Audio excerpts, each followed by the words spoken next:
We're learning about breastfeeding, how it works, what you may not know, and giving you the facts you need to know your body. During pregnancy, the breast begin getting ready to make milk. 4 hormones play a key part: estrogen, progesterone, prolactin, and oxytocin. Estrogen and progesterone make milk ducts grow and cause milk-producing cells called alveoli to multiply. Prolactin tells the alveoli to make milk. Oxytocin prompts the muscles around the alveoli to contract, which moves milk into the ducts. During pregnancy and in the first days after birth, the breast produces colostrum, which is a thick yellow milk sometimes called liquid gold. When a baby breastfeeds, prolactin and oxytocin levels rise, which tells the breast to make more milk.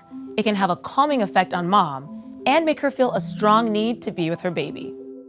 The American Academy of Pediatrics recommends exclusively breastfeeding for up to 6 months and continuing for 1 year or longer while solid foods are introduced. Breastfeeding protects against many diseases and conditions, including respiratory and urinary tract infections, type 1 and type 2 diabetes, lymphoma, and leukemia. Many women set out to breastfeed as recommended, but 60% don't continue for as long as they intended.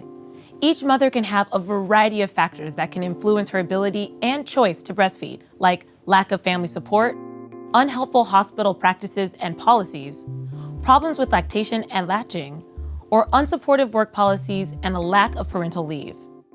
There is no federal law in the United States that mandates employers offer paid leave to new mothers. Finding the right resources and support can be crucial to a successful and positive breastfeeding experience. Let's chat with our expert, Tanya, for tips and insights into breastfeeding. Tanya, what are your top tips about breastfeeding for expectant mothers? Well, the good news is that the baby shows up already knowing how to do it. But for the mom, it's a learned skill. One of the things that the baby will do is called rooting. It's a reflex that they have where they turn their head and open their mouth, or sometimes they'll just go ahead and suck on their fists when they're hungry. Crying is a late feeding cue. So now you have a hungry baby who's also upset. So hopefully we can feed them before they get there. What about resources for breastfeeding? Go ahead and talk to your friends and see what advice they have to offer, and take a good breastfeeding class so you can learn everything that you need to handle anything that comes your way.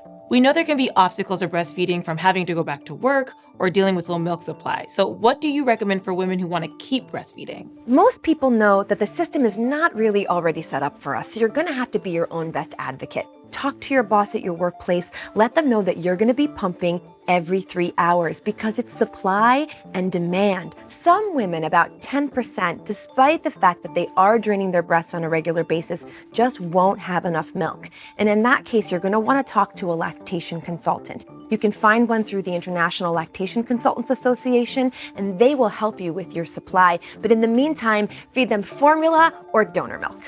A happy baby is a fed baby, right? Absolutely. Well, Tanya, thank you so much for joining us today. And now you know your body.